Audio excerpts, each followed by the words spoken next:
on how do we go about. So it's more of a way forward session, and we're just waiting for the Honorable Minister to join us in the hall, and then we begin with the valedictory session.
देवी सज्जनों, आप सभी की तालियों के बीच सम्मानपूर्वक स्वागत करते हैं हमारे आखिरी सत्र के हमारे मुख्य अतिथि माननीय श्री फग्गन सिंह कुलस्ते जी का। हमारे माननीय केंद्रीय राज्य मंत्री स्टील और ग्रामीण विकास, साथ साथ हमारे विशेष अतिथि श्री संजय सिंह जी का, माननीय सचिव स्टील।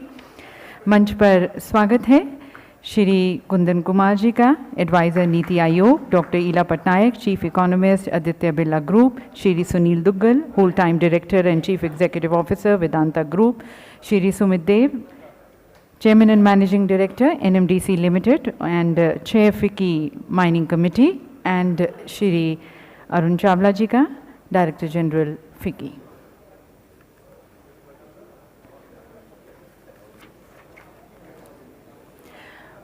और मंच पर सभी का स्वागत करने के लिए मैं निवेदन करती हूँ श्री सुमित देव जी से कि वे माननीय मंत्री जी का और मंच से इन सभी का स्वागत करें, उन्हें पौधा भेंट कर। May I request Shri Sumit Dev ji to kindly welcome and extend greetings to the Honorable Minister and the other dignitaries on the dais on behalf of all present, thanking once again Shri Faggan Singh Kulasте ji for joining us in this very important session. Our greetings and also welcome to Shri Sanjay Singh ji, respected Secretary Steel.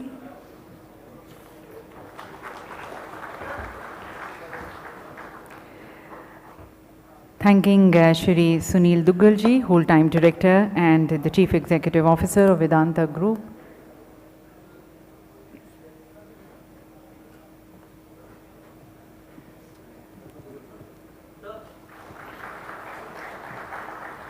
And our leading think tank and economist joining us, Shri Kundan Kumar, advisor Niti Aayog. May I request you, sir, to please accept it's welcome greetings on behalf of everyone. Thanking Dr. Ila Patnaik, Chief Economist, Aditya Birla Group.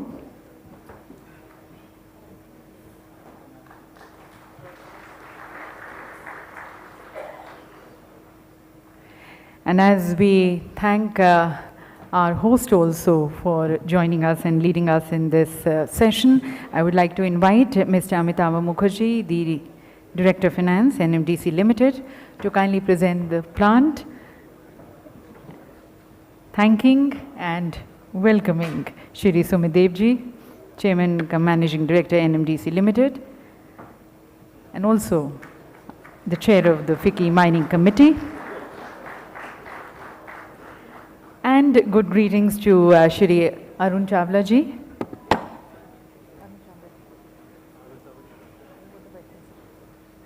Director General FICCI.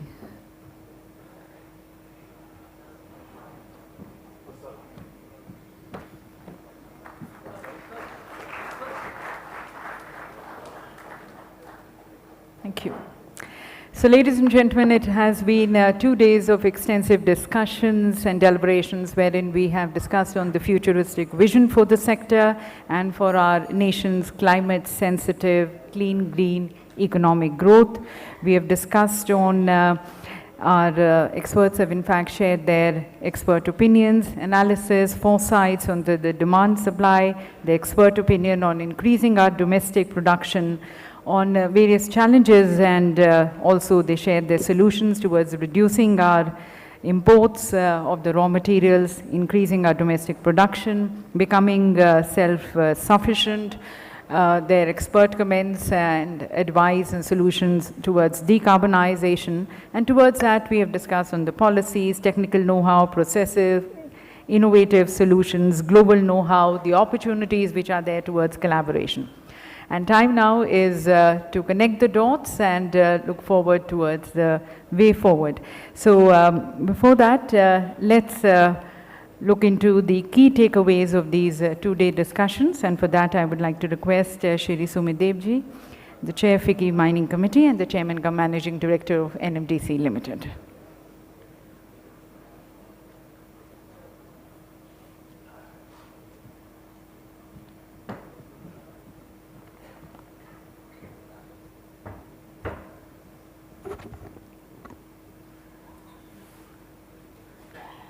A very good afternoon to all of you. At the outset, I would like to express my delight to have such prominent dignitaries of the mineral and metal industries coming together to share their perspective and brainstorm the growth path of our industry in the decade ahead and the next 25 years. The presence of such prominent industry figures demonstrates the passion and dedication the industry has shown to this event. I would like to express my sincere gratitude to our chief guest, Sri Fagan Singh Kulasteji, Honorable Minister for State for Steel and Rural Development, Government of India, Sri Sanjay Singh Ji, Secretary, Ministry of Steel, Government of India, Sri Kundan Kumar, Advisor, Niti Aayog, Government of India, Sri Sunil Duggal, Whole-Time Director and Chief Executive Officer, Vedanta Group, Dr. Ila Patnaik, Chief Economist, Aditya Birla Group, Sri Arun Chawla, Director General, FICCI, for taking time out and addressing us in this valedictory session of the conference. Demand for all types of minerals and metals is on the rise globally as technology advances faster than ever before. The manufacturing industry uses a lot of metal and minerals such as zinc, copper, aluminum, silicon, lithium, and cobalt. Additionally, the manufacturing industry requires more raw material every year to sustain its growth. According to IMF, global demand for metal is expected to increase by 5% in 22 and 7.5% in 23, which implies that the opportunities for the sector are vast in the years ahead. The Indian mineral and metal sector has witnessed significant growth over the years owing to the industry's ability to meet the demand for mineral-based commodities, especially in the sectors of infrastructure, construction, and automobile. With the advent of emerging materials and commodities, the new age minerals like lithium, rare earth elements, among others, are finding increased traction in applications like defense, nuclear, healthcare, etc. While the future seems promising in terms of demand and supply, the growth may face barriers due to non-regulation of the industrial activity that leads to environmental degradation, non-addressing of climate change, and issues in social licenses to operate. Therefore, even though Indian mineral and metal sector is well placed to take advantage of the growing industrial production, it must also include the communities in which it operates in its planning for the future. The sector must also address the needs for larger conversation around the economic, social, and environmental implications of phasing out fossil fuels and transitioning beyond fossil-fueled economy. However, while much needs to be deliberated and thought upon, it seems that we have concluded the event reflecting on the enlightened sessions. The event saw the participation of distinguished speakers from across the industry and across the globe in laying down a vision on a wide array of topics. In the inaugural session, our chief guest, the Honorable Minister of Steel, highlighted that minerals and metal industry will need to adopt sustainable ways, and in order to bring sustainability, it is imperative for the Indian mineral and metal sector to adopt best practices available globally for increasing productivity and efficiency. The Honorable Minister further stated that in 21, the MMDR Act was amended to allow auctions for mining lease of limestone, iron ore, and bauxite having deposits at G3 level of exploration instead of the earlier mandated G2 level of exploration. Further, auctions for composite license for all minerals were allowed at G4 level of exploration instead of earlier mandated G3 level. Further, in the inaugural session, our guest of honor, the Honorable Steel Minister, emphasized that the industry would grow at the rate of 7 to 8%, and it is critical to streamline its production processes to make India globally competitive and impactful, particularly in view of the emerging global challenges. The Honorable Minister asserted that we need to promote Make in India. While you look at branding through our companies, we must also look at branding the mother brand that's made in India, and that mother brand must be associated with the highest quality of products. The first session, Industry Vision 2047, for minerals and metal sector in India has had deliberations on transition towards 2030 and 2047 for minerals and the metal sector. Highlighting the growth of opportunities in the path of the industrious transition to 2047, it focused on the production, demand and trade scenarios to meet India's growing demand for the metal. The session also witnessed discussions around growth drivers that are revolutionizing the global Indian and the metal sector. The second session, Global Landscape for Mineral and Metal Industries, had deliberations from ambassadors, representatives, and heads of mission from key mineral and metal producing countries, highlighting the global best practices in the sector. The session also highlighted the opportunities of collaboration with these countries to forge mutually beneficial business alliances while analyzing the current legislative framework pertaining to minerals and the metal sector in these countries.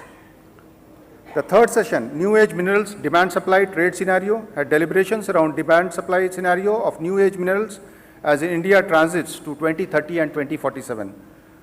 The session also highlighted the growth opportunities in the path of new age minerals, encompassing discussions around critical factors affecting the value chain, as well as the ecosystem of the minerals in the future. The session thus acted as a stage for brainstorming on how to mitigate the supply chain risks, be future ready, and provide a conducive ecosystem for indigenous production of new age minerals. The fourth session, Minerals and Metals, Technological Innovations, focused on the technology and digitalization aspects of the industry. Digitization, automation, and technology innovations are vital factors driving business across minerals and the metal industry. The session represented the latest innovative technologies, digitization, and automation solutions that are set to bring in changes in the industry, production efficiencies, and competitiveness in India's roadmap towards Vision 2047.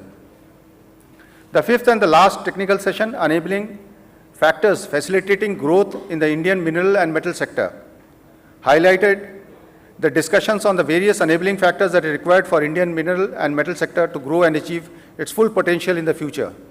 The session highlighted, identified, and discussed key factors defining and supporting the growth of the sector. The session was addressed by notable speakers, and it is my belief that the event pointed towards distinct outcome-based arguments and opinions which shall help the participants chart out a roadmap for the transition of 2030 and 2047. I would like to thank all the distinguished speakers for addressing this gathering. I would take the opportunity to thank the respective session chairs for smoothly conducting the technical sessions. Finally, I extend my gratitude to our co-organizers, FICCI. I am pleased to share that with you all that the outcome of deliberations held during the two-day seminar shall be shared with the concerned stakeholders for taking the same forward with an objective for further growth of the Indian metal and the mineral sector. Thanking our esteemed guests for the session, I convey my best wishes to all. Thank you. Thank you, sir, for this comprehensive summary of the 2 days. And now requesting and inviting Shri Sunil Duggalji, the whole-time Director and Chief Executive Officer of Vedanta Group.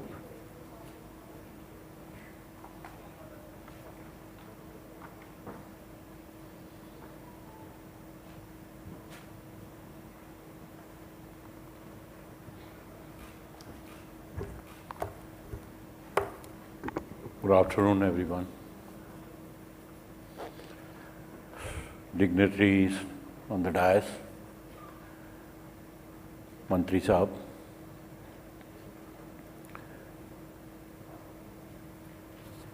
and other dignitaries.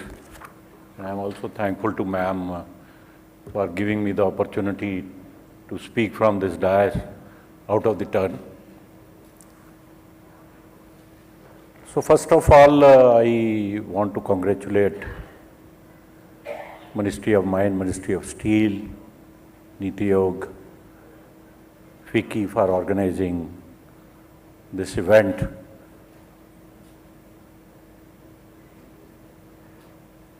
And there cannot be more opportune time than this to organize this event. We have passed through pandemic. In our lifetime, probably we have faced the time which we have not imagined, and probably this may be one of the first few events which must be happening after Corona. So I'm very happy that the new lease of life which all of us who have survived through this time, and they have gathered here to deliberate as to how the new world could look like. In the meantime, a lot of events have happened. People have been thinking about whether the mankind will become extinct in few years' time. And there have been a lot of deliberation on the climate change, the survival of this world, geopolitical events, and the urgency which was expressed in COP26. And after that, certain more events, geopolitical events have happened, in which some of the countries who were advocating that we have to stop the black fuel, they have restarted their event. So if we actually look at the world, how the new world is emerging and evolving, we as a country have learned a lot of lessons from this. And we look at how the new equations in this world are emerging. One of the main reasons is the energy security. And the war between Russia and Ukraine and other events which have taken place in the world, one of the main reasons is the war of energy security and war of minerals. And we are the only country probably today who has no fear of recession. And the kind of recession Europe is going through, the whole world is talking how the Europe is going to take shape, how China is going to shape, and how the new world will emerge. And the entire world is looking at India, that how the new India will emerge. And this is the time for India. We have turned 70 now, and we have set up the mission and our dreams for 100 years when India will become 100 in 25 years from today. And this is the time for India.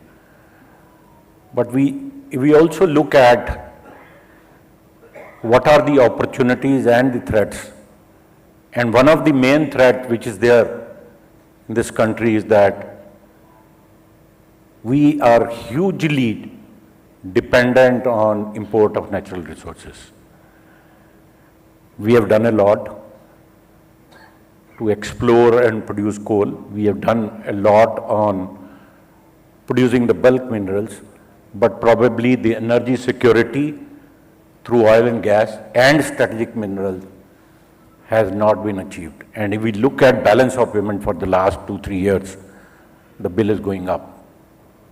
If my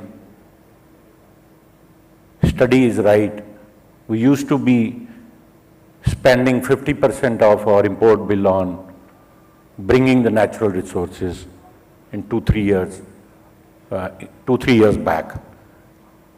But in the last 2-3 years, as the commodity prices are looking up, the new equations globally are emerging, and the new requirement of the mineral is setting up.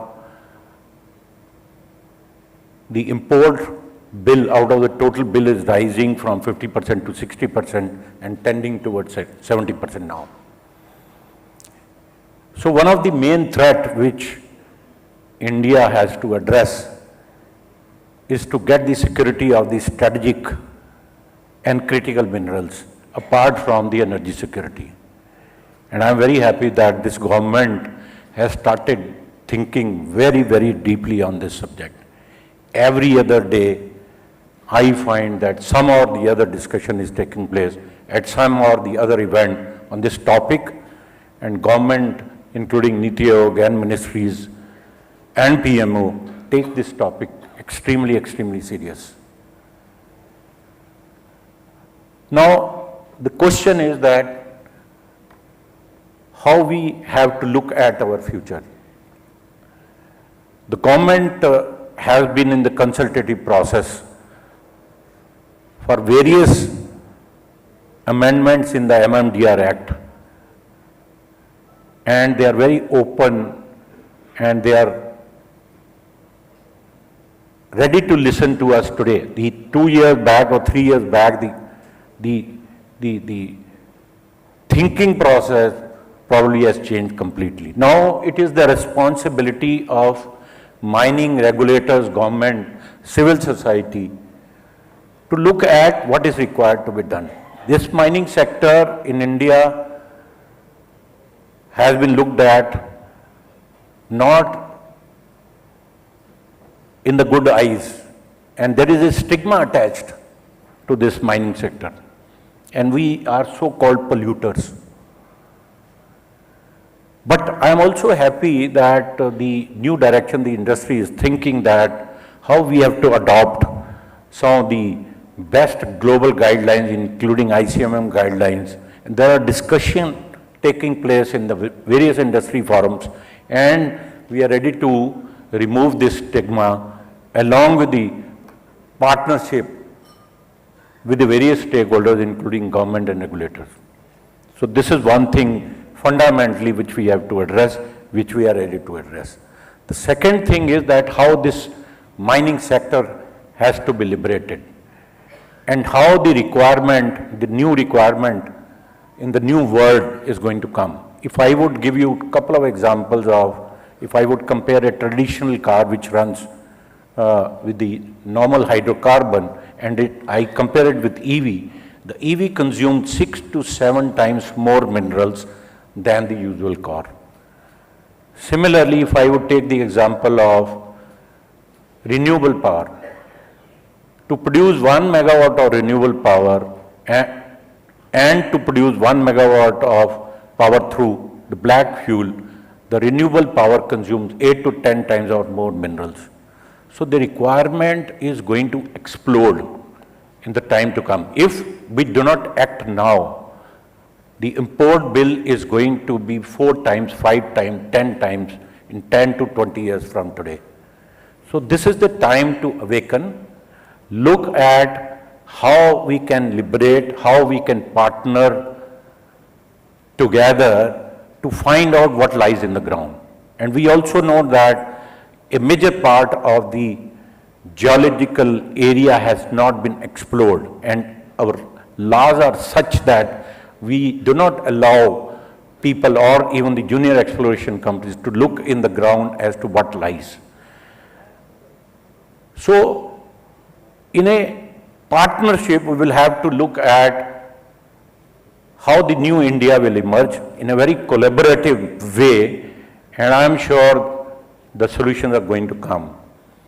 And we are going to work in tandem with each other, and the symposium which has taken place in the last 2 days, I'm sure a lot of healthy discussion must have taken place between the different stakeholders, and the recommendations of these will be very well accepted with the open arms by the regulators, and we are supposed to jointly work from today, from now on, to see to it that we really bring the mineral, critical mineral and energy security to this country.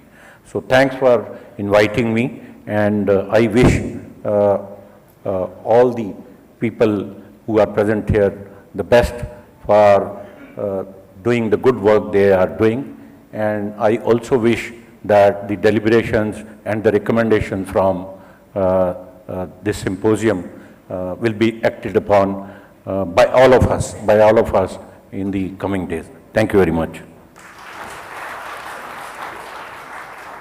Thank you, sir, for your expert views and guidance coming from a leading industrialist and also the chair of the CII National Committee on Mining. We really appreciate your thoughts, the analysis on the geopolitical scenario, the energy security, the commitment towards a net zero target being approached, and how it is panning out globally and how India is approaching it, and also certain concerns which you raised on the import of the raw materials, reducing our import bill, and all working in a collaborative way towards approaching these challenges. Thank you, sir. And ladies and gentlemen, as Mr. Duggal has a very pressing engagement, that is the reason we had changed the order of speaking. But as we thank him, I would like to request Mr. Sumit Dev to kindly present a token of our gratitude and appreciation, a memento to Shri Sunil Duggal, thanking him for joining us and thanking for sharing his expert views and guiding all of us. Thank you.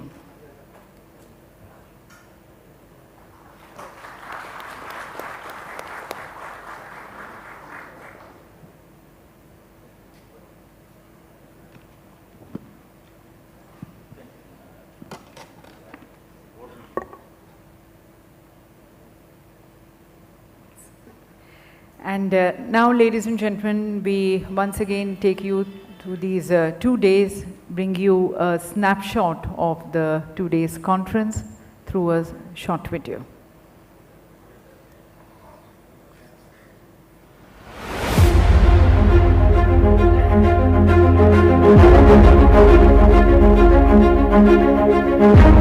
And I would like to request our honourable ministers and all distinguished dignitaries on the dais to please light the lamp.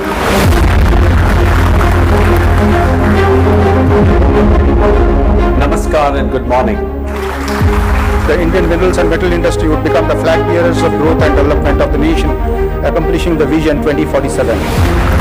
This is the concept of Valedictory, our Indianness, that really pervades through our bloodstream across the length and breadth of India. In 2015, we established the District Mineral Foundation that today are spread across the 622 districts of India, not only for you, but for Mother India.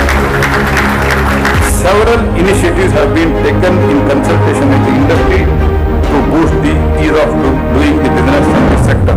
हम देश के लिए भी अच्छा करेंगे, sector के लिए भी अच्छा करेंगे, यही आशा करते हुए बहुत बहुत धन्यवाद.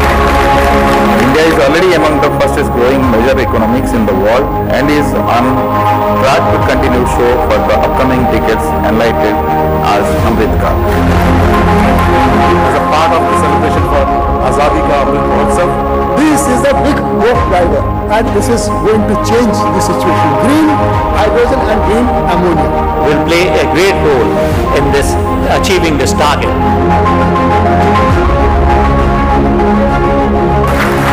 This particular session will have deliberation from distinguished guests and speakers from the key mineral and mineral producing countries.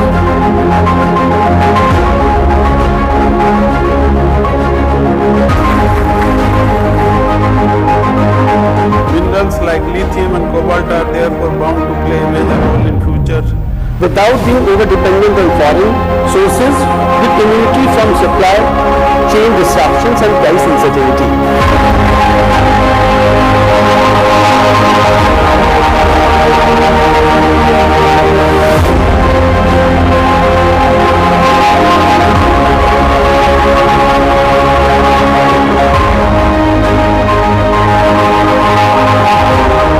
We are talking about the raw material security. Introduce more new technology. So that what kind of technology we will introduce, it will generate more revenues or more profit for the country.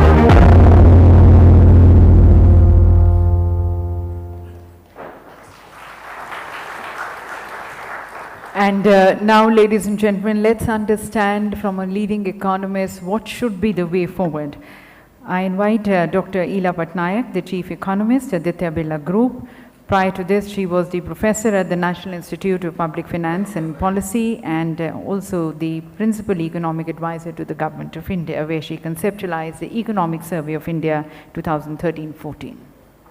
Thank you very much. Distinguished guests, Honorable Minister, fellow panelists, ladies and gentlemen. It's been a pleasure for me to participate in this conference and to hear multiple perspectives on minerals and metals industries. As we all know, the evolution of metals has been linked with the progress of civilization and economic development. As we turn our lens to the next quarter century of India's independence, as we become a developed country in 2047, this sector is going to play an even more important role. From a macroeconomic perspective, since I'm a macroeconomist, I cannot resist this. The coming decades, and especially the next decade, is going to be a phase where India can look forward to a significant step up in economic performance and in economic growth. There are, of course, demographic factors, structural transitions, in income pyramids, there will be urbanization, and alongside, India is looking at a massive step up in building its physical infrastructure, especially with the national infrastructure pipeline under implementation. Now, with the repair of the balance sheets of banks and corporates that has already happened, conditions have been created for a big boom in private sector capex. Last decade was one where we were struggling with some of the issues facing investment, particularly in infrastructure. But now, given that that is over, we are looking ahead.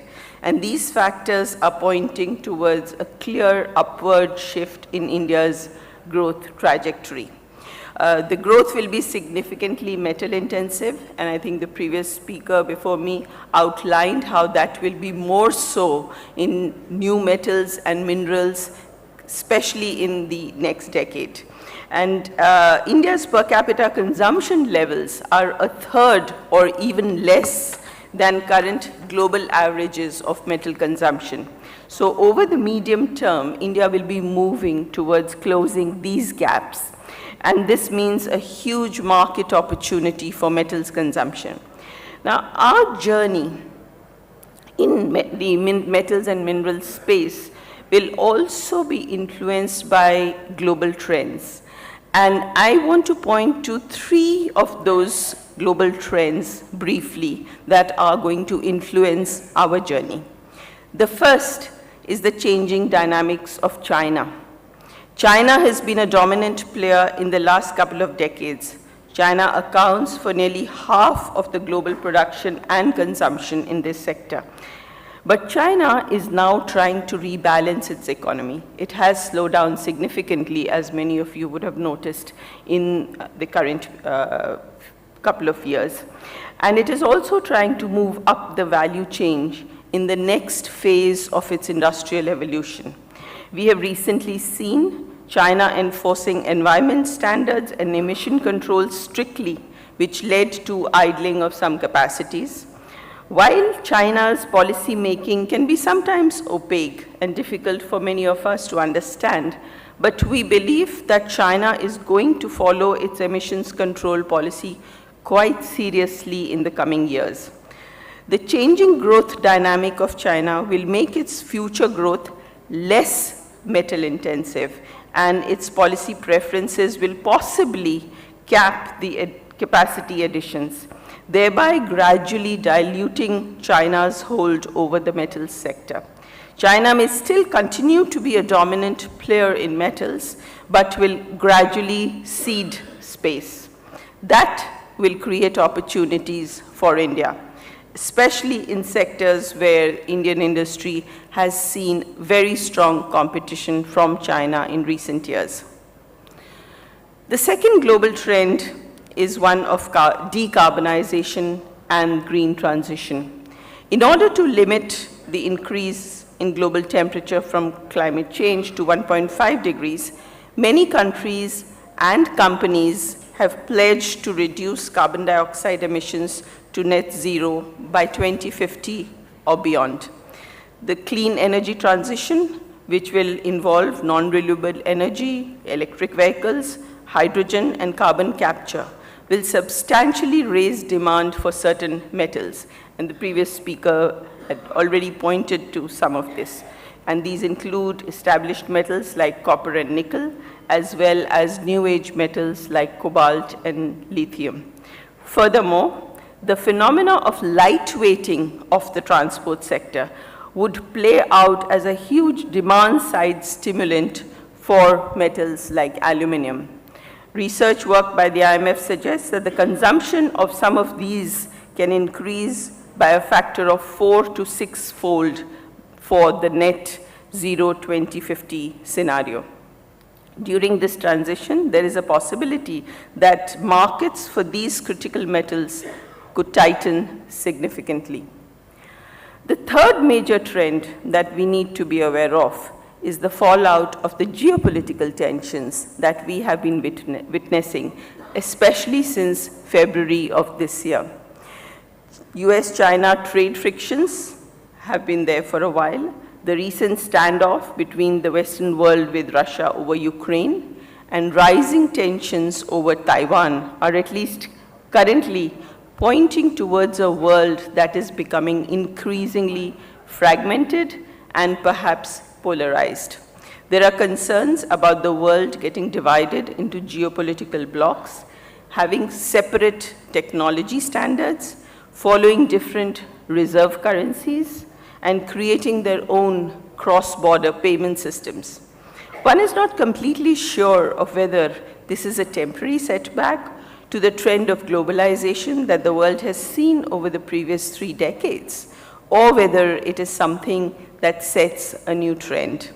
But there is certainly a sizable risk that the coming decade will see some dialing back of the earlier long-term trend towards globalization. Now, this becomes a major source of risk for the way supply chains in the metals and minerals sector work. Mineral resources are currently not aligned necessarily to the way consumption is distributed globally. In that context, if there are geopolitical factors threatening existing trade patterns and channels, if countries endowed with resources start following policies of resource nationalism and start insisting on local value addition rather than exporting their minerals, if energy security issues disrupt industries converting minerals to metals, and if, on top of that, demand for critical metals runs swiftly ahead during the clean energy transition, then adequate availability of metals can become a binding factor for growth. Supply chain disruptions could become a more recurring phenomena rather than an exception, as we saw in recent years. This will create domestic challenges and opportunities for us. The metals industry is the backbone of industrialization and urbanization, and our plan for Atmanirbharta becomes an even greater imperative for India in the metals and minerals space. I think some of the issues about how we can become more Atmanirbhar in this space have already been discussed. The first, which yesterday in the inaugural session, the minister also talked about, is exploration and how the government is now encouraging and putting money down for those who do want to do exploration. Considering the likely acceleration in demand growth for metals, the imperative for becoming self-sufficient in the current global context, we have to quickly address any binding constraints that we may have.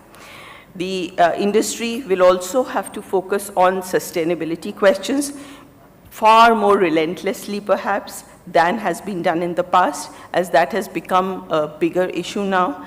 Leveraging the use of automation, digitization will become more important to maintain and enhance competitiveness. The use of drones and remote sensing that can lead to higher productivity and enhanced safety of operations will need to be adopted, and Indian industry will need to be at the cutting edge of technology in this journey. To conclude, our broad sense is that India's metals and minerals sector has a bright path ahead with a very large potential to harness. As the Indian economy crosses the $5 trillion mark and move towards living standards of developed countries in the coming years and decades, this sector has a lot to contribute to, as well as a lot to gain from India's rapid development. India also has the potential to traverse this journey on the strength of her own resources through the value chain, rather than being dependent on increasingly vulnerable global supply chains. We look forward to an exciting journey ahead. With these words, I would like to thank you and thank for being invited here. Thank you. Thank you, ma'am, for your expert advice and views on the global trends which are impacting and will be impacting the sector, and also the key drivers for building a self-reliant and a progressive India and the sector. I now invite our next speaker, Shri Kundan Kumar, Joint Secretary and Advisor Industry and Mines, Niti Aayog, who's further managing urbanization, urban development, skill development, labor and employment verticals.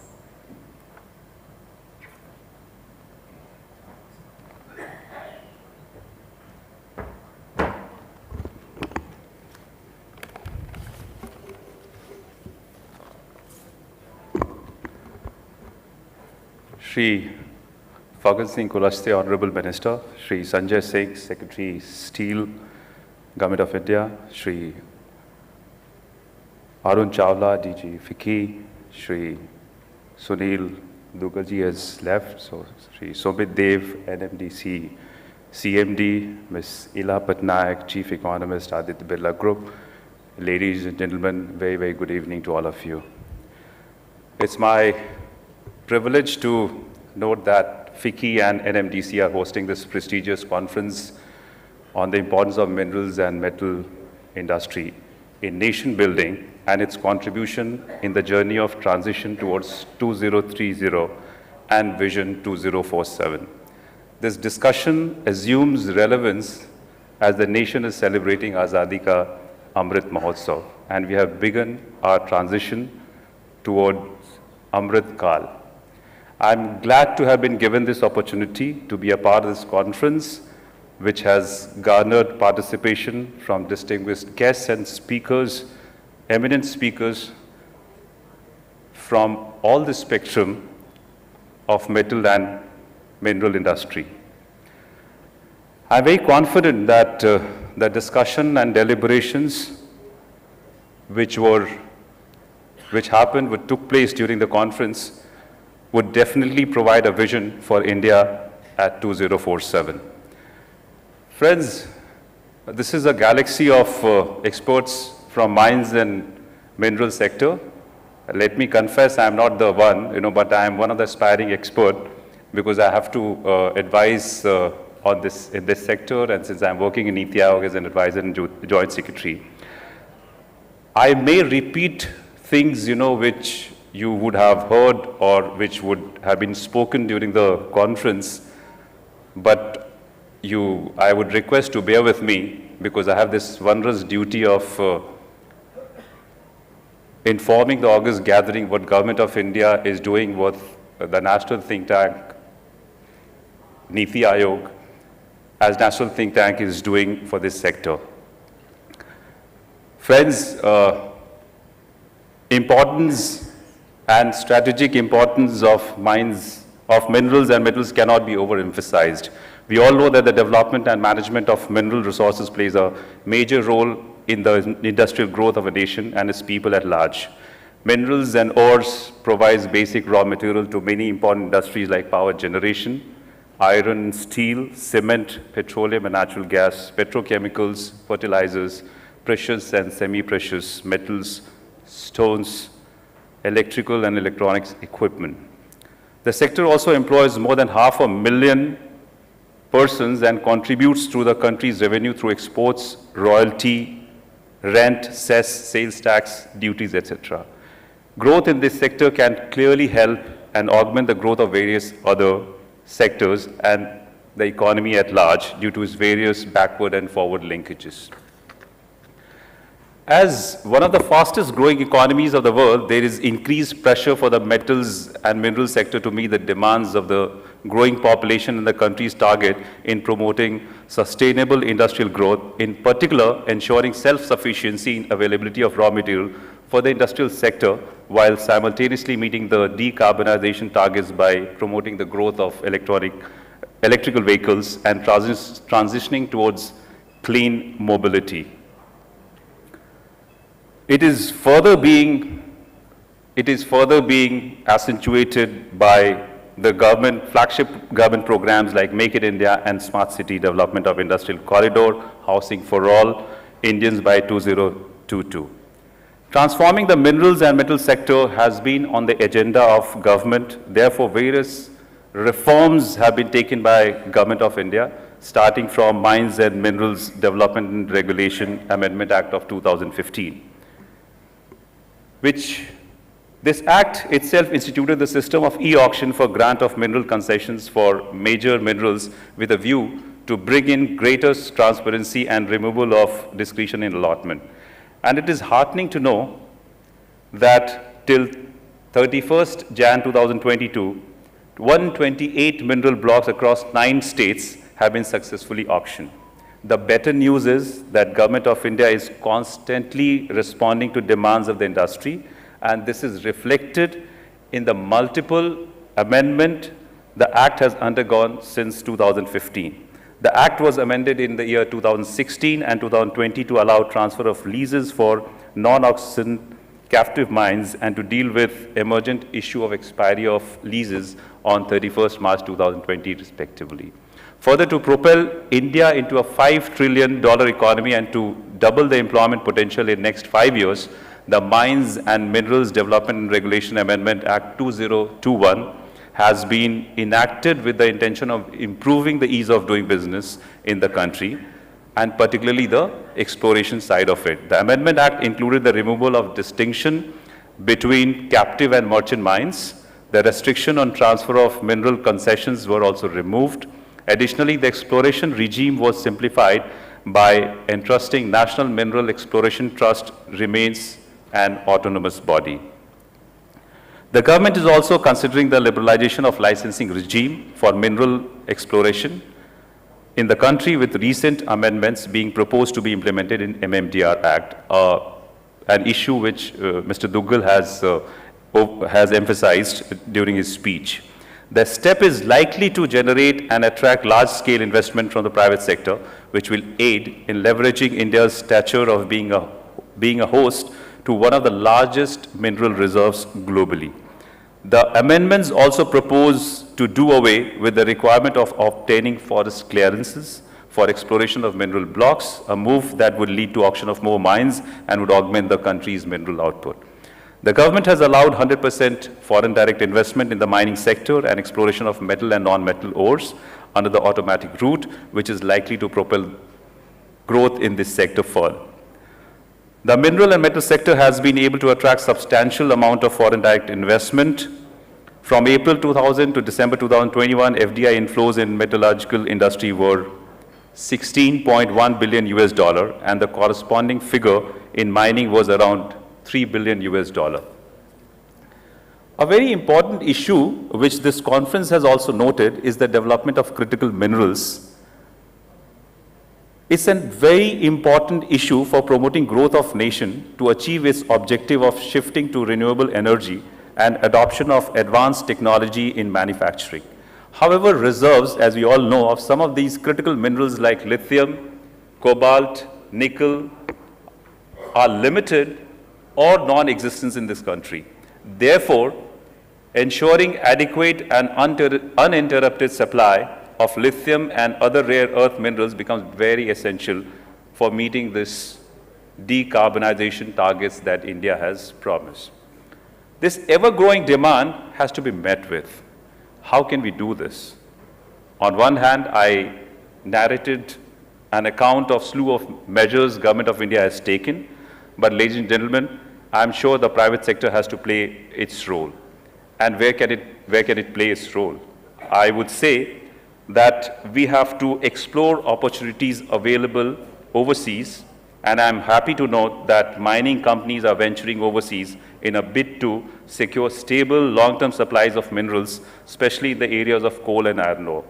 Niti Aayog has also been engaging with delegates from resource-rich countries such as Australia to discuss strengthening the Australia-India relationship on critical minerals.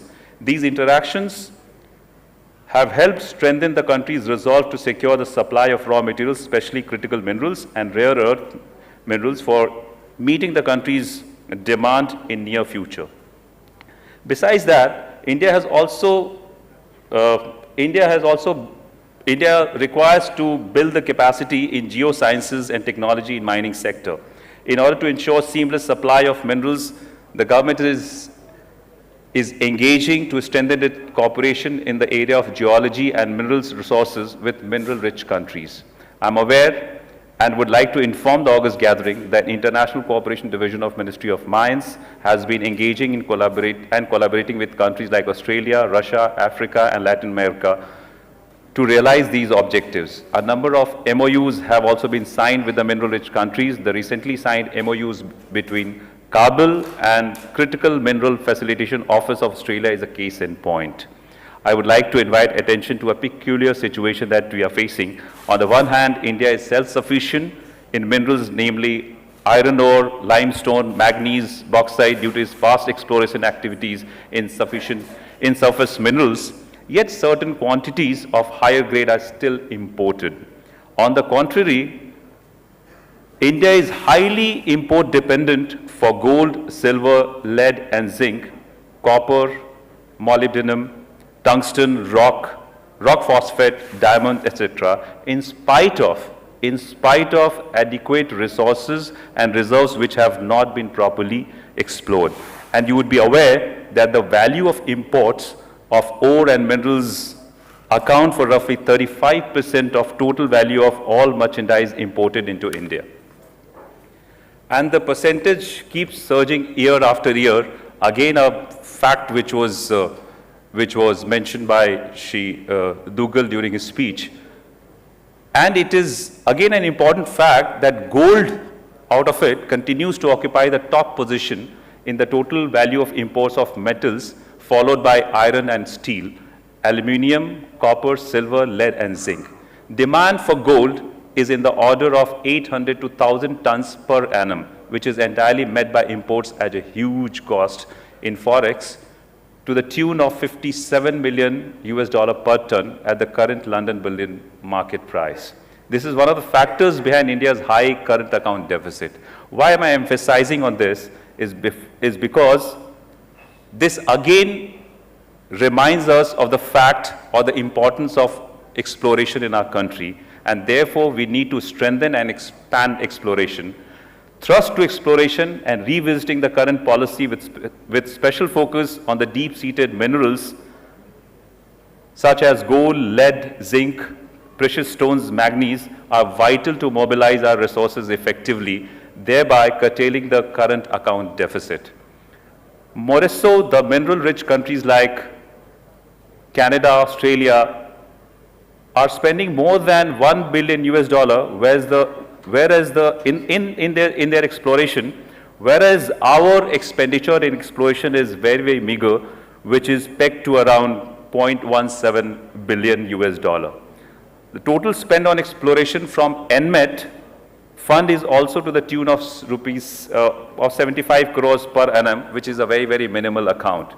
So therefore, Niti Aayog has conducted study on suggesting ways to ensure increased exploration and mining of deep-seated minerals. The report will be shared with the relevant stakeholders in due course for appropriate policy action. Incorporating the views of relevant stakeholders like the ones present here while framing policies is essential, and Niti Aayog is playing its role responsibly. Niti Aayog being the premier think tank of Government of India, we try and engage with industry associations in order to understand the key issues being faced by this sector, and we suggest policy prescription to remedy the same in consonance with the various central government line ministries, in particular the Ministry of Mines and Ministry of Steel.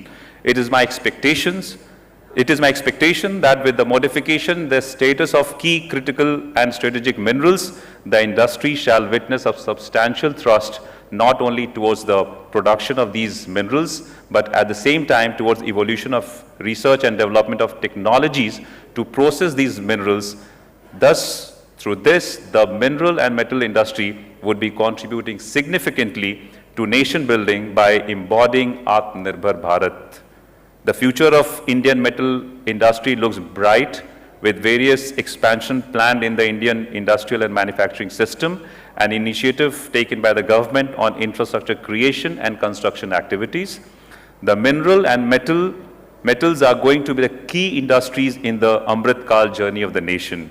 I would like to conclude my address by congratulating the organizers that the conference witnessed outcome-based arguments and opinions that would aid the industry in creating a roadmap for transition to 2030 and realize the vision of 2047. I convey my best wishes to all the conference delegates and eminent speakers, and I also thank the organizers for having given me this opportunity to share my views with all of you. Thank you so much, ladies and gentlemen. Thank you, sir, for this SWOT analysis of the sector and also bringing in the Niti Aayog's perspective and suggestions for the way forward. Now inviting Shri Sanjay Singh Ji, respected Secretary Steel, for his address.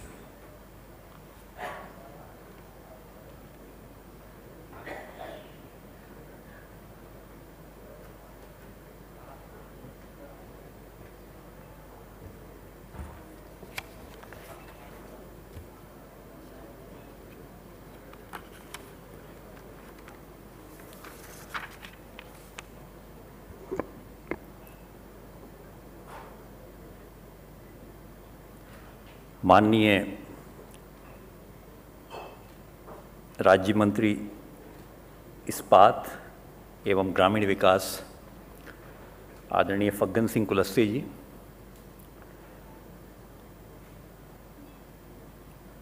CMD NMDC Sumit Dev ji, इला पटनायक जी, अरुण चावला जी, Kundan Kumar ji, all the leading lights of industries who are present here, ladies and gentlemen. This is a very, very pertinent topic on which this discussion is being held. What is going to be the scenario in medium term and long term? And what we are now saying, what Honorable Prime Minister has, the terminology which he has provided to us is Amrit Kal. 25 years from now is Amrit Kal. So what kind of trend, projection, trajectories we see in this sector? I deal with the steel sector. So I'm going to narrate instances and giving my talk pertaining to the sector I deal with. I mean, that's a steel sector. अगर हम इस्पात sector को देखें, हम वर्ष भर में करीब 250 मिलियन टन आयरन ओर का खनन हमने पिछले वर्ष किया था।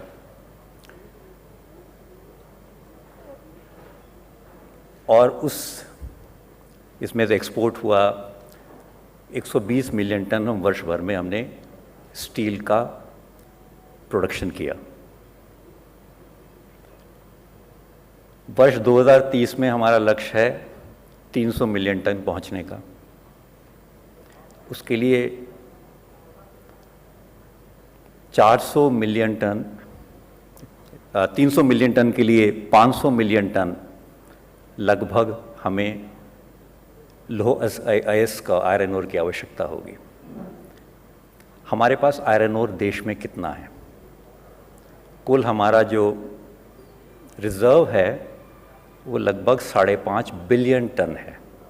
उसमें से 2 बिलियन टन हम उपयोग कर चुके हैं। हमारा लगभग 3.5 बिलियन टन बचा है।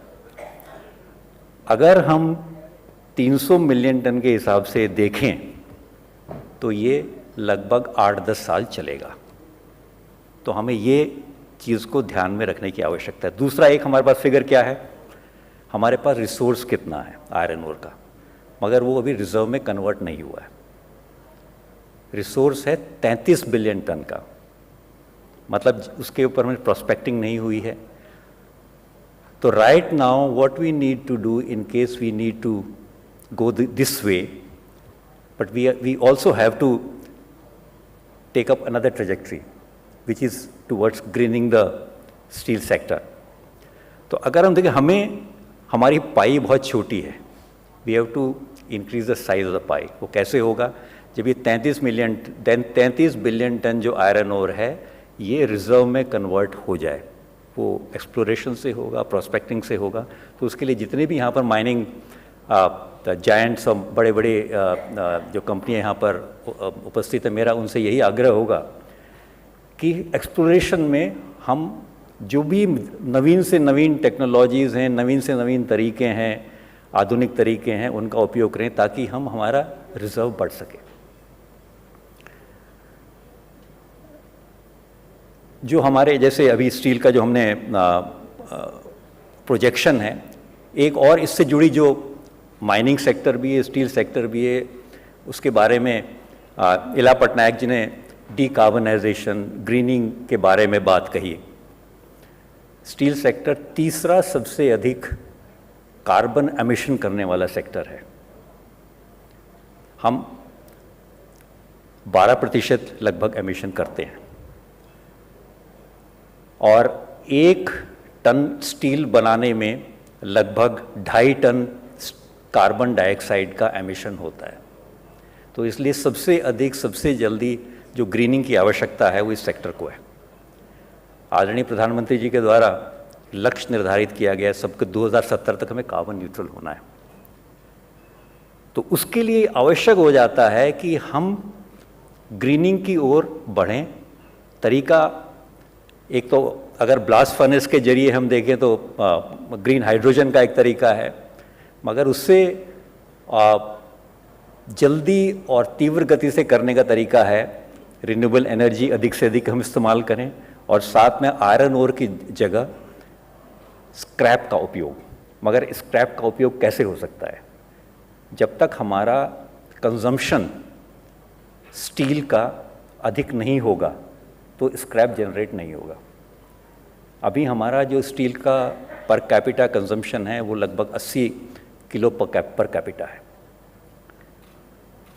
जो वर्ल्ड का एवरेज है वो लगभग 250 है।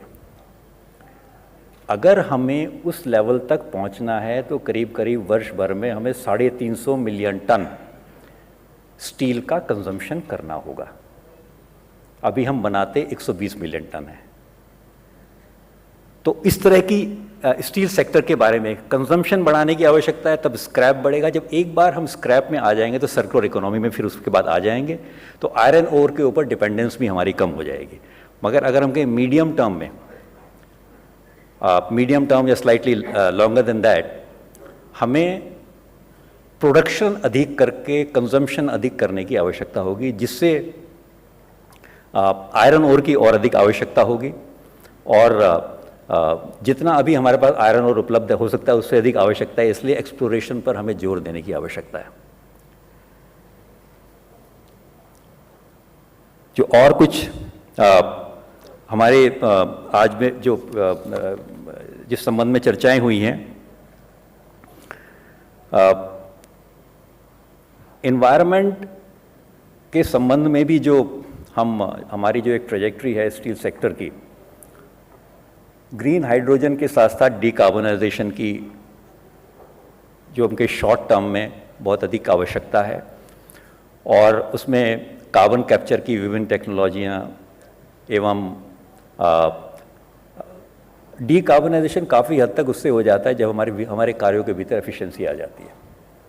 एफिशिएंसी से ही जुड़ा हुआ है कि वेस्टेज कम होगी और जो वेस्ट के जो बाई प्रोडक्ट्स हैं उनका हम सदुपयोग कर सकें। जैसे काफ़ी जो स्टील प्लेयर्स हैं, जो स्टील निर्माता हैं, वो ये कर रहे हैं कि जैसे ब्लास्ट फर्नेस की गैसेस हैं उससे उसका उपयोग किया जाता है, पावर जनरेशन में किया जाता है। सर्कुलर इकोनॉमी काफ़ी हद तक उस जरिए हमारे पूरे इकोसिस्टम में उस प्रकार से उपयोग हो रही है।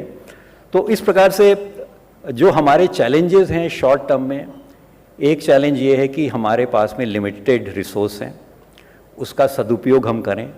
क्योंकि एक ट्रेंड और जो सभी आप लोग माइनिंग सेक्टर से जुड़ी हुई हस्तियां हैं,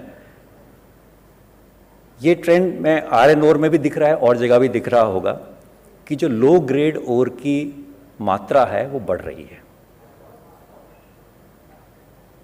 अगर हम 2 साल का मैं फिगर आपके समक्ष रखूं, जैसे आयरन ओर में हम कहते हैं 58% से कम, और अच्छा और जो ब्लास्ट फर्नेस में जो इस्तेमाल होता है आयरन ओर वो 62% से अधिक जिसमें एफी कंटेंट होता है वो किया जाता है।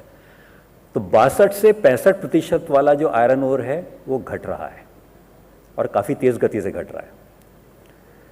58% से कम वाला जो आयरन ओर है वो बढ़ रहा है। वर्ष 2020-21 में वो लगभग जितना माइनिंग हुई थी उसका 17% था और 2021-22 में वो बढ़कर 21% हो गया है। तो जो हम अपनी डिपॉजिट्स की बातें कर रहे हैं कि लगभग 3.5 बिलियन टन हमारे पास में अभी रिजर्व्स हैं, पर उसमें 30% तो इस प्रकार का आयरन ओर है जिसका हम इस्तेमाल नहीं कर रहे हैं। तो एक सबसे बड़ा चैलेंज ये भी है किस प्रकार से इसका उपयोग किया जा सके, को ये बहुत अधिक संख्या में होने वाला है। पिछले 2 वर्षों में, पिछले 1 वर्ष में 4% बढ़ गया। अगर इस गति से बढ़ा तो एक बहुत ही एक बड़ा एक फिगर हमारे सामने, एक बहुत बड़ा हमारे सामने होगा चैलेंज कि किस प्रकार से इसका उपयोग कर सकें। तो बेनिफिशिएशन एक तरीका है जिसके जरिए उपयोग होता है। तो उसमें मैं, क्योंकि जितने आयरन और माइनिंग से जुड़ी हुई कंपनियां हैं वही बेनिफिशिएशन भी करती हैं, और बेनिफिशिएशन की उनके पास में हम कहें कि अधोसंरचना है, इंफ्रास्ट्रक्चर है, वो बेनिफिशिएशन होता नहीं है। तो बेनिफिशिएशन कैसे हो, कैसे बढ़े, कैसे आवश्यक टेक्नोलॉजियाँ उसके भीतर आएँ कि जिसके जरिए हम उस क्वालिटी के ओर का इस्तेमाल कर सकें, तभी हम इस प्रकार के लक्ष्य की प्राप्ति कर सकते हैं कि जो हमारा 300 मिलियन टन स्टील उत्पादन 2030 में, 2047 में हमारा लक्ष्य है 500 मिलियन टन तक पहुंचने का, कि जिसमें से कि सर्कुलर इकोनॉमी में मेजॉरिटी जो स्टील प्रोडक्शन है वो स्क्रैप पर बेस्ड हो, और उसके लिए शॉर्ट और मीडियम टर्म में बहुत अधिक कंजम्पशन की आवश्यकता होगी। तो ये बहुत कुछ चैलेंजेस हैं कि जिनकी ओर हम सबको अपना फोकस केंद्रित करने की आवश्यकता है। तो मैं और आप लोगों का समय नहीं लूँगा। मैं अपना आभार व्यक्त करूँगा अरुण चावला जी को, फिक्की के सेक्रेटरी जनरल, और फिक्की को, और आप सब लोगों को कि आपने इतनी पेशेंस के साथ मेरी बात सुनी। धन्यवाद। बहुत बहुत धन्यवाद सर। आगे आने वाले समय में इंडस्ट्री की क्या कोशिश होनी चाहिए, क्या रणनीति होनी चाहिए हमारे लक्ष्य प्राप्ति की तरफ, इस पर अपने अग्रणी विचारों और सोच को हमारे साथ साझा करने के लिए बहुत बहुत धन्यवाद। और अब सभी की तरफ से मैं माननीय मंत्री जी से करबद्ध होकर निवेदन करती हूँ कि हम सभी के मार्गदर्शन हेतु अपने विचारों से हमें अनुग्रहित करने के लिए।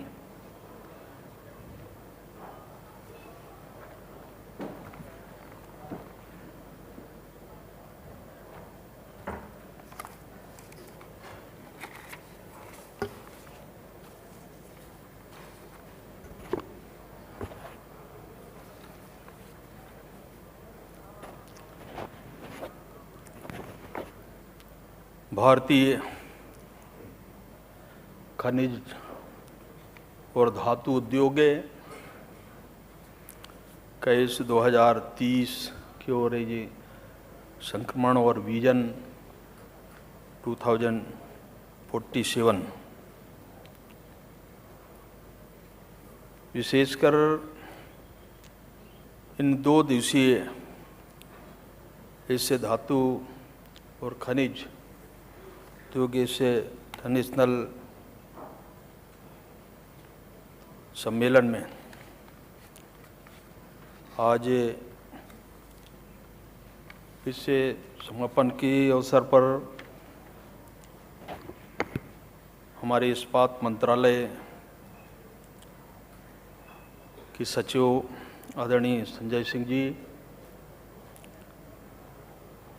जिनने इसे पूरे कार्यक्रम को आयोजित करने में सहयोग किया, ऐसे अध्यक्ष की सुमित देव जी, खनिज समिति और सीएमडी एनएमडीसी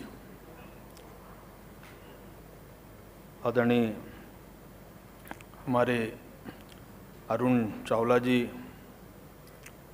महानिदेशक फिक्की, अभी श्री धन कुमार सलाहकार नीति आयोग, डॉक्टर नायक मुख्य अर्थशास्त्री आदित्य बिरला, हिला और विभिन्न सेक्टर्स के अलग अलग क्षेत्रों से हमारे इससे पूरे अंतर्राष्ट्रीय सम्मेलन में कल और आज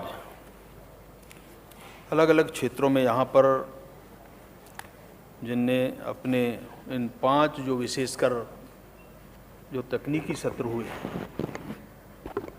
उन सत्रों में विशेषकर विचार व्यक्त करने वाले ऐसे विद्वान विशेषज्ञ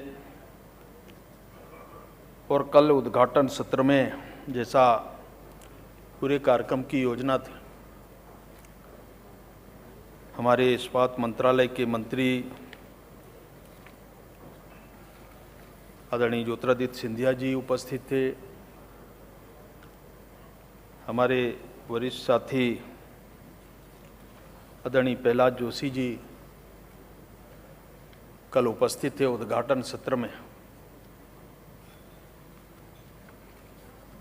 और उन लोगों ने कुछ विषयों को लेकर के, और जैसा आप सबने इस पूरे सम्मेलन के अंदर जैसा हम महसूस कर रहे हैं, और जो हमारी आज की आवश्यकता और विशेषकर इस्पात के क्षेत्र में खनिज और धातु, तो इसको लेकर के जो चर्चाएं हुई उनमें विशेषकर मैं सभी यहाँ पर उपस्थित मित्रों को भी बधाई देना चाहता हूँ जिनने कल इस सम्मेलन में भाग लिया और आज, और कुछ बाहर के हमारे जो डेलीगेट्स थे, ऐसे सभी साथियों को मैं इस अवसर पर बहुत शुभकामनाएं देता हूँ। भारतीय खनिज और धातु उद्योग का जैसा 2030 अभी हमारे सेक्रेटरी साहब कह रहे थे कि ये जो हमारा कमांड और विजन 2047 के संबंध में, ये आज से जिस प्रकार का इससे वातावरण को हमको बनाने में और इसको प्रमुख जो हमारे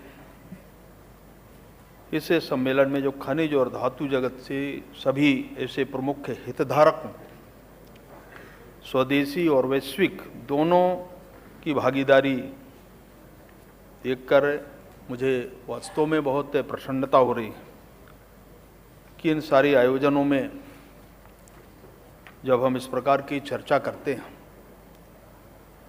दूसरा, हमारे मैंने कहा कि सिंधिया जी और प्रहलाद जी जब इस कार्यक्रम में कल थे तो जैसा मैं अनुभव कर पा रहा हूँ कि ये जो हमारे 7.78% से इस विकास की योजना और इसको लेकर के हम जब आगे बढ़ते हैं तो एक संभावना व्यक्त कर सकते हैं हम विकास की दृष्टि से, और वैश्विक रूप से प्रतिस्पर्धी और इसको वैश्विक ब्रांड के रूप में प्रमोट करना, ये अपने आप में एक बहुत एक प्रकार का वैश्विक रूप से जब हम इसका चिंतन करते हैं तभी इस लक्ष्य को हम प्राप्त करने में हम सफलता हासिल कर सकते हैं।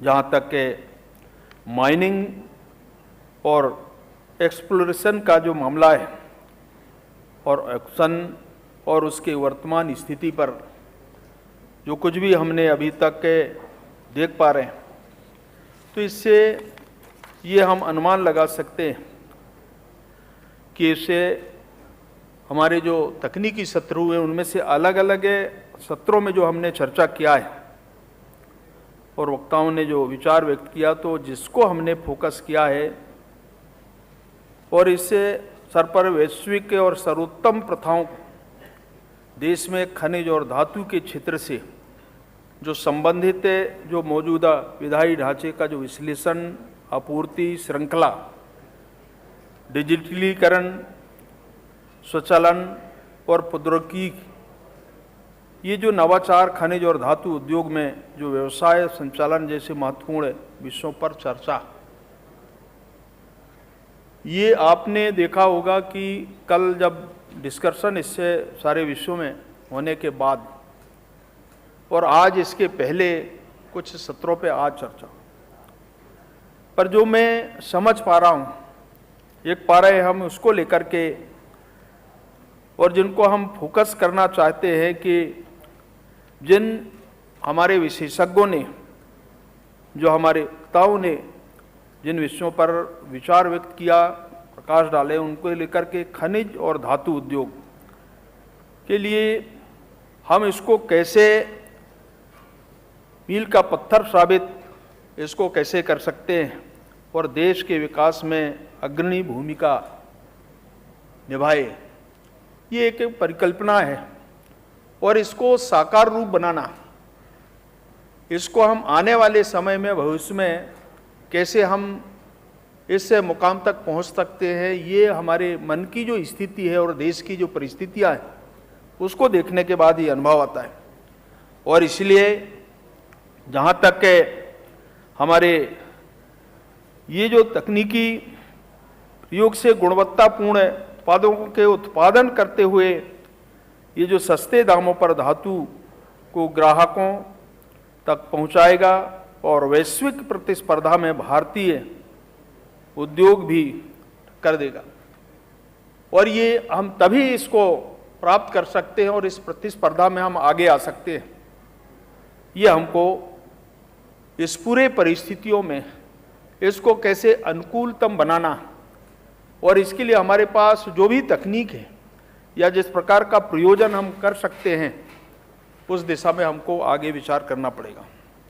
और इससे सम्मेलन का जो मूल जो उद्देश्य है, नेशनल मिनरल डेवलपमेंट कॉरपोरेशन जो हमारा NMDC और फिक्की को भी मैं बधाई देता हूं कि एक ऐसे समय में हमने इसकी शुरुआत और इस विजन को प्राप्त करने के लिए एक जो कार्यशाला या इंटरनेशनल सम्मेलन करने का ये जो हमने फैसला किया है, इसमें अलग अलग जो प्रतिनिधि हैं, अलग अलग विषयों पर जो डिस्कशंस हुए और उनमें से अनेक तरह के जो हमारे उन क्षेत्रों में योग्यताधारी जो हमारे जो लोग हैं जिनने इसकी उनकी भूमिका इसमें रही, तो मुझे ये भी कहते हुए प्रसन्नता होती है कि NMDC भारत का एकमात्र सबसे बड़ा लौह अयस्क उत्पादन ही नहीं बल्कि विश्व में लौह अयस्क के जो मुख्य उत्पादकों में से एक है, जो जिम्मेवार और संतोषनीय तरीके से 60 वर्षों से अधिक समय से खनन प्रचलन में लगा हुआ है। और इसको देखते हुए ये हम आज की स्थिति में कह सकते हैं, मैं सोच रहा था कि इसके बारे में जैसा हम लोग विचार करते हैं कि राष्ट्र के प्रकृति संसाधन और उस राष्ट्र के आर्थिक विकास की दिशा को प्रभावित करता है।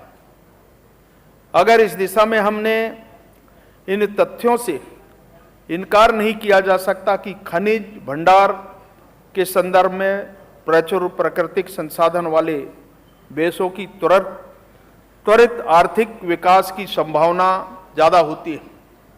और ये तभी संभव है इस देश के लिए, भारत के लिए या हमारे औद्योगिक क्षेत्रों के लिए कि जो हमारे पास है जो प्राकृतिक भंडार है उसका रिसोर्स और उस पर हम तकनीकी आधार पर कैसे उसको और प्रभावी बना सकते हैं, उसके विकास की दिशा में हम कैसे इसका जो मापदंड है और इसकी क्षमता, इसी तरह भारत के पास वृद्ध खनिज क्षमता और यह भी कहे कि 95 प्रकार के खनिजों का जो उत्पादन भारत के अंदर हो रहा है और भारत आयरन ओर के उत्पादन में आत्मनिर्भर है और इसका उत्पादन आवश्यकता से बहुत ज़्यादा होता है। ये आप मान सकते हैं कि पिछले वित्त वर्ष में आयरन ओर का उत्पादन जो 254 मिलियन टन हुआ था और इससे खपत लगभग 200 मिलियन टन हुआ था। तो इससे ये हम कह सकते हैं भारत के बारे में, खनिज के बारे में, खनिजों के बारे में, कि हमारे पास है और भारत में इसकी जितनी ज़्यादा संभावना हम कह सकते हैं, और जैसा नई तकनीक है, टेक्नोलॉजी का प्रयोग हम करते हैं,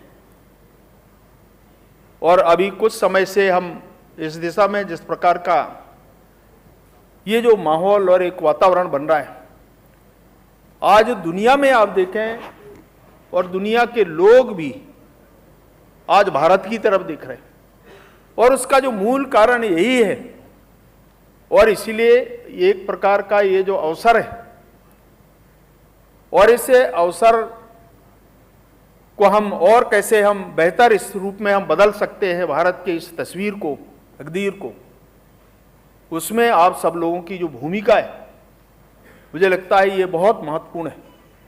हमारे पास जितने प्रकार के संसाधन हैं, उनका अलग अलग प्रयोग हम कैसे कर सकते हैं, ये हमारे लिए बहुत महत्वपूर्ण हो जाता है। जहाँ तक है हमारे हाल तक हम निम्न गुणवत्ता वाले जो आयातित उत्पादों पर निर्भर से जो ज़्यादातर जो एफटीए अथवा गैर एफटीए मार्ग द्वारा देश में डंप कर दिए जाते थे, तथा आज हम न सिर्फ एक निवल निर्यात है, बल्कि हमारा ध्यान अब मूल वर्धित उत्पादों के निर्यात की ओर थी भी अभिमुक्त होना शुरू हो गया है। और इस मामले में हम बहुत बार विचार करते हैं इन सब परिस्थितियों को, और देखने से ऐसा लगता है कि प्रौद्योगिकी दृष्टि से उन्नत एवं वैश्विक रूप से जो प्रतिस्पर्धी इस्पात उद्योग है, सृजित करने के लिए सिद्धांत द्वारा ये जो मार्गदर्शित इन दो नीतियों ने एमएसएमई क्षेत्र के विस्तार पर अधिक ध्यान देकर कच्चे माल की सुरक्षा में सुधार, आर&डी गतिविधियों के संवर्धन, उत्पादन की लागत में कमी लाकर और आयातित इस्पात पर निर्भरता को कम करके घरेलू इस्पात उद्योग के विकास एवं प्रगति को समर्थित एवं सुसाध्य बनाना।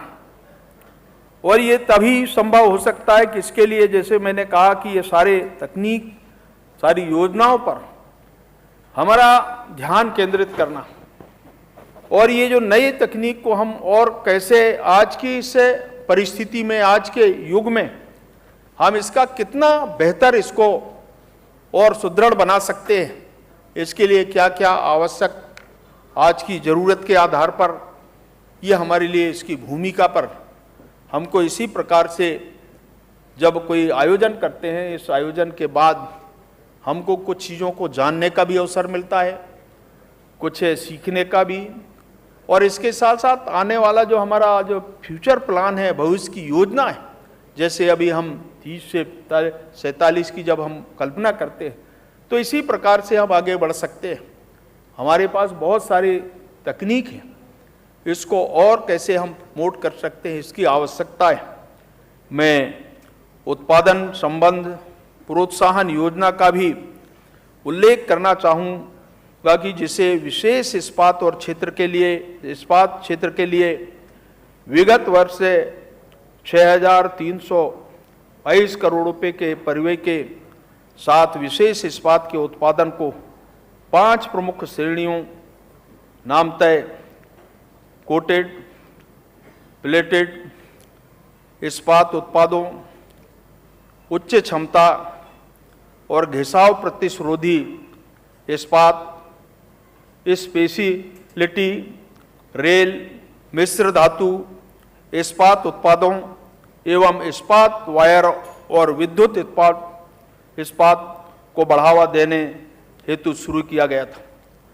और इससे योजना रणनीतिक अनुप्रयोगों जैसे कि तेल और गैस के परिवहन हेतु पाइप, बॉयलर, बैलिस्टिक और आर्मर आर्मर सीट, उच्च गति वाली रेलवे लाइन, टरबाइन घटकों आदि में से उपयोग हेतु इस्पात उत्पादों को बढ़ाने में सहायता करेगी।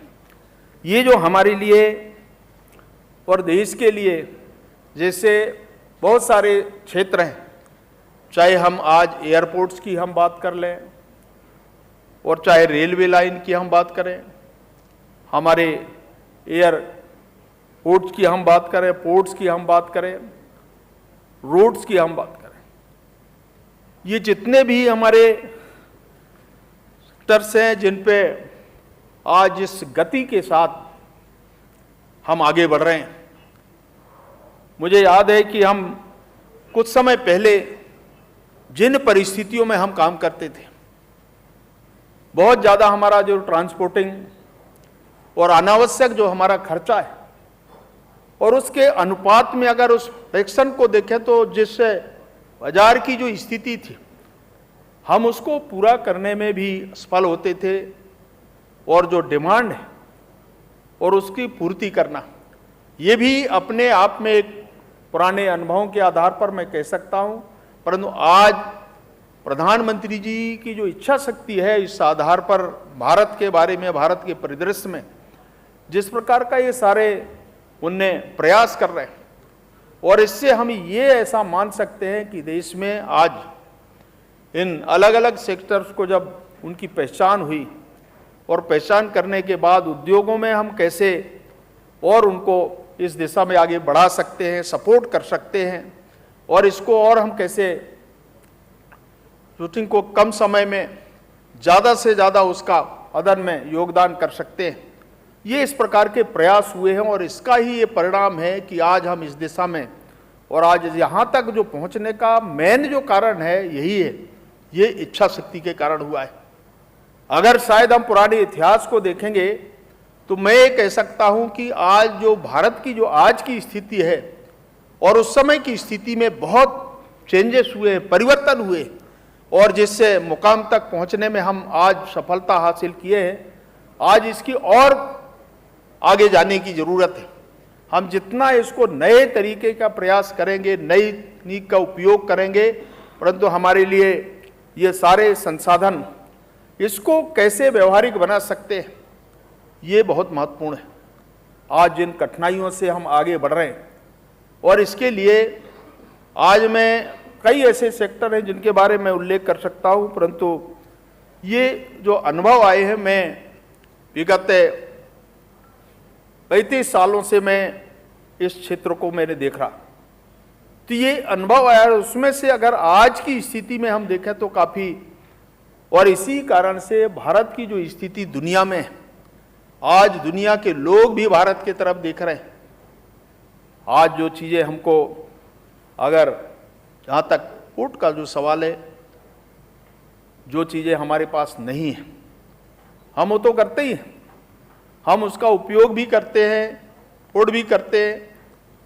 जो चीज़ें हमारे पास है, अन्य क्षेत्रों में दुनिया के तरह कुछ ऐसे भी हम सेक्टर से जहाँ पर हम फूड भी करते हैं, परंतु अगर इस कंपैरिजन में देखेंगे तो हम पुरानी स्थिति और आज की स्थिति में इस बात को अगर हम समझेंगे तो मैं ये कह सकता हूँ कि उद्योगों के लिए आज जिस स्थिति पे जब हम यहाँ पर खड़े हैं, और आज इसे पूरे ये जो हमारा इंटरनेशनल जो कॉन्फ्रेंस है, इससे यही बात निकल करके आ रही, इसको आज हम और कैसे बेहतर बना सकते हैं, आज इसकी आवश्यकता है।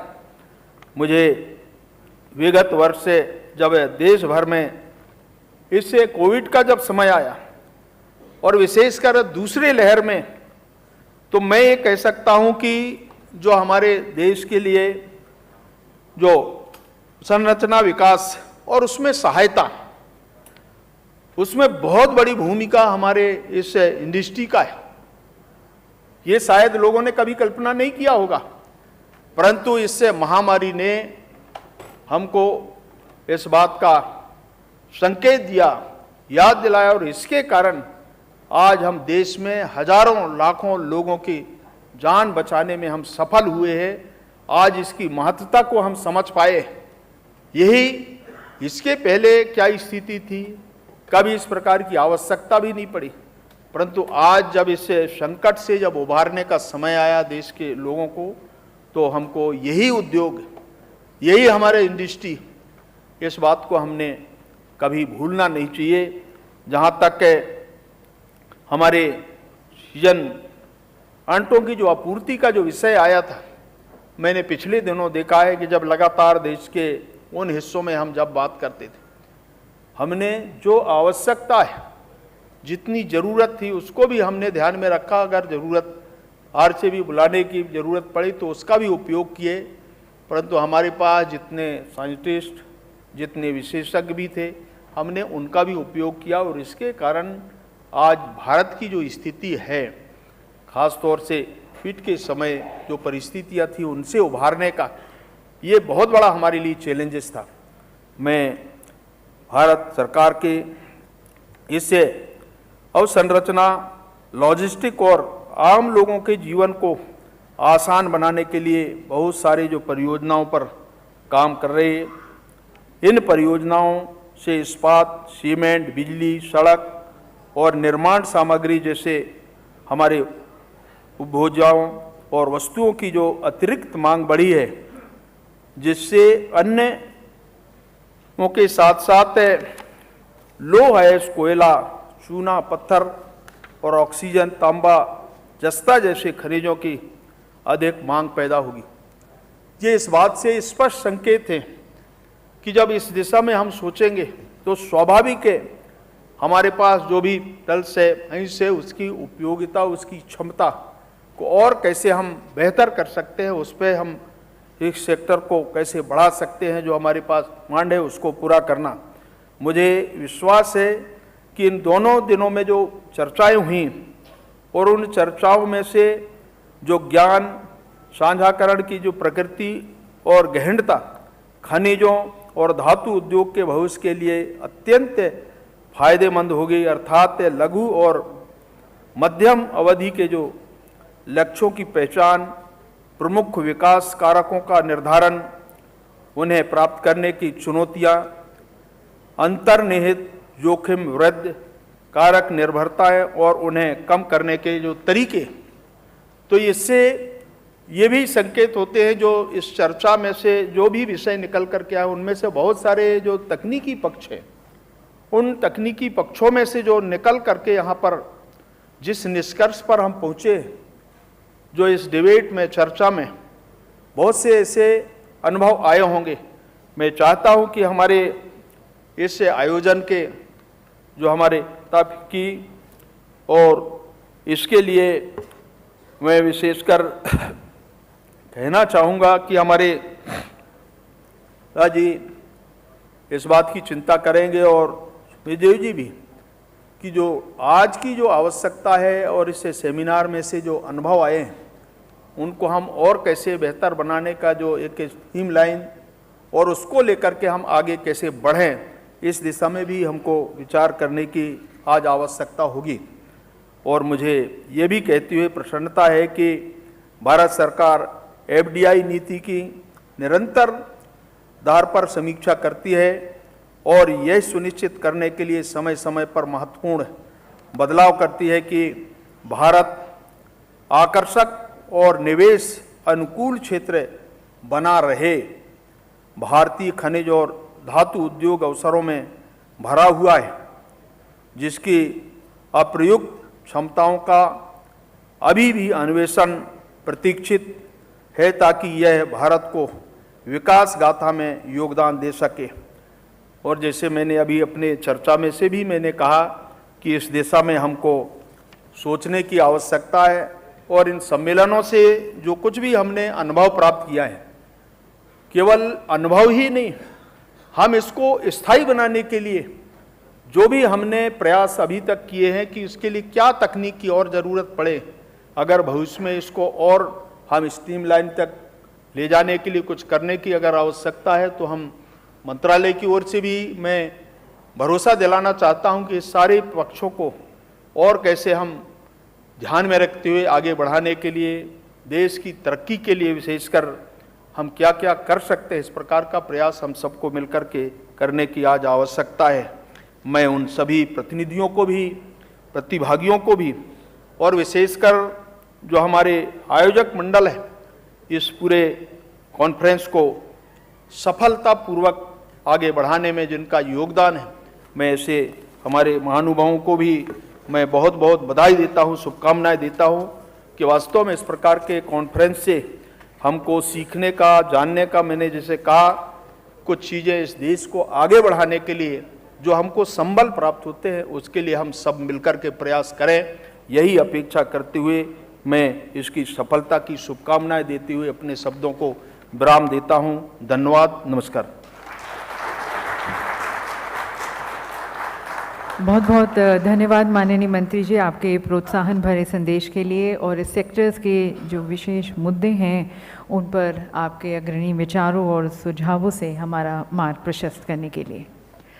दिव्य सज्जनों, इससे पहले हम स्मृति चिन्ह भेंट कर अपने वक्ताओं का विशेष रूप से धन्यवाद करें, आभार व्यक्त करें।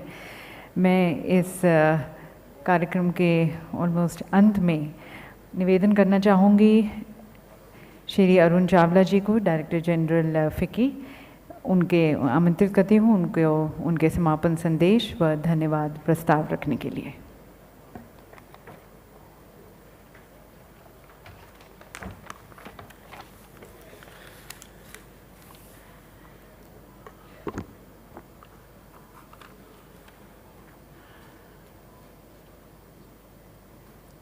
Shri Fagan Singh Kalaste, Honorable Minister for State for Steel and Rural Development, Government of India, Shri Sanjay Singh, Secretary, Ministry of Steel, dignitaries on the dais, delegates, members of media, ladies and gentlemen.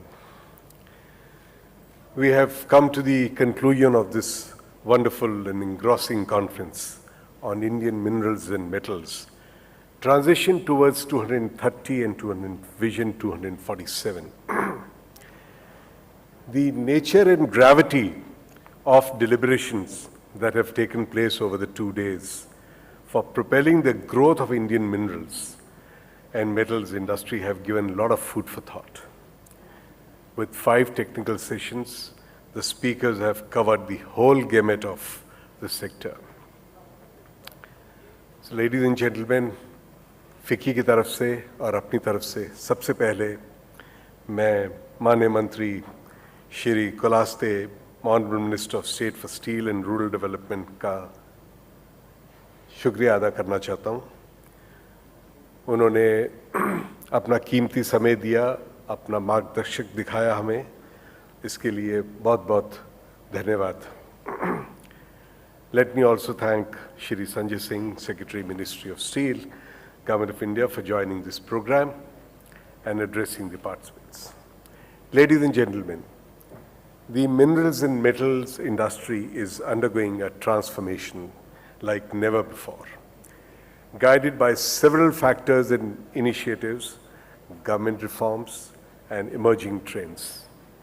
The strong macroeconomic fundamentals of our economy, robust value chain, efficient logistics network, emerging technologies for mineral exploration, and strong demand by both the traditional sectors like infrastructure and emerging applications like defense, EVs, healthcare, etc., will further catalyze the growth of this sector. The stakeholders would need to come together and work in tandem. It is only through collaboration that we will be able to realize the vision of the Honorable Prime Minister of our country among the economic superpowers of the world by 100th year of our independence in 2047. I'm sure the deliberations and outcomes from the sessions would shape the future landscape of the sector, which has been possible with the active participation from our session speakers. I thank them all for enlightening us with their experience and expertise. I'm also grateful to the dignitaries, government officials, and other prominent industry figures who graced the inaugural session and technical sessions during the 2 days. I extend my heartfelt thanks to our co-organizer, NMDC Limited, and Shri Sumit Dev, Chair, FICCI Mining Committee, and CMD NMDC for providing FICCI an opportunity to host this event of this magnitude and for wholehearted support in organizing this conference. We look forward for such collaboration with NMDC in future as well. Ladies and gentlemen, the zeal of the participants has been unmatched, and I thank all of them for their active participation. Last but not the least, I thank our friends from the media for the extensive coverage of the program. Ladies and gentlemen, with these words, I would like to conclude and hope that your support will continue in coming years as well. We at FICCI will always be open to initiatives that can foster the growth of the sector. Let us all join hands for a better India. Thank you. Jai Hind.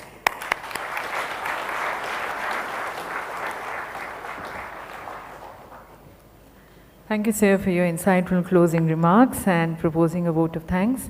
और अब हमारे प्रमुख वक्ताओं का विशेष रूप से धन्यवाद करते हुए हम मेमेंटोज भेंट करते हैं। मैं श्री सुमित देव जी से निवेदन करना चाहूँगी कि वह सबसे पहले माननीय मंत्री जी को हम सभी की तरफ से ये विशेष स्मृति चिन्ह भेंट कर हम उनको धन्यवाद करते हैं।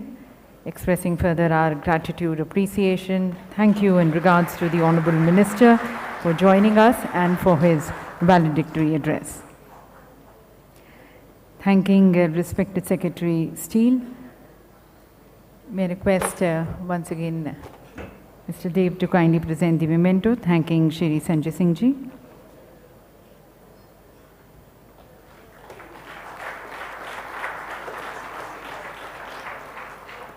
Our gratitude, appreciation to Srimati Ila Patnaik.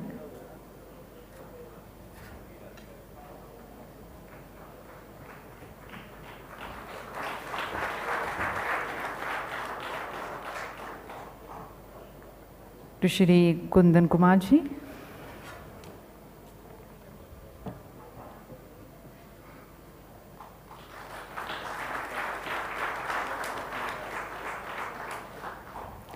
And once again to Shri Sunil Duggal ji, though he has left, the leading industrialist and the chairman FIMI and co-chair FICCI.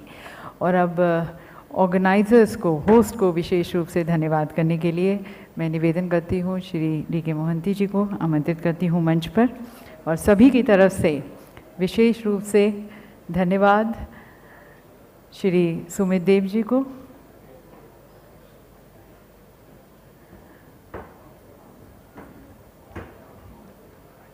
and it has been, ladies and gentlemen, under the progressive vision and guidance of Shri Sumit Dev ji that this conference has been organized, and further under the guidance of the Director General FICCI, thanking him also. May I request Mr. Mohanty to kindly present the memento, thanking Shri Arun Chawla ji.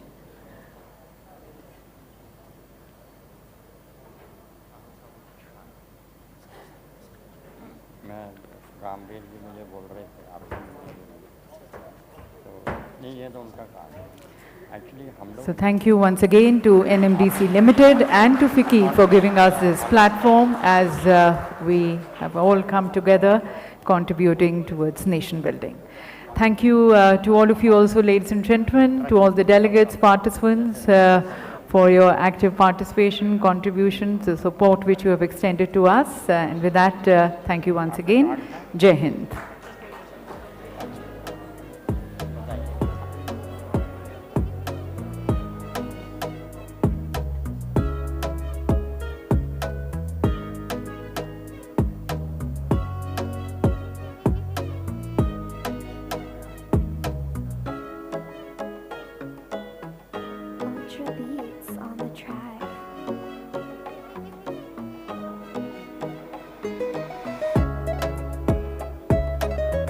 May I request Mr. Amitava Mukherjee also to please join us for this group photograph.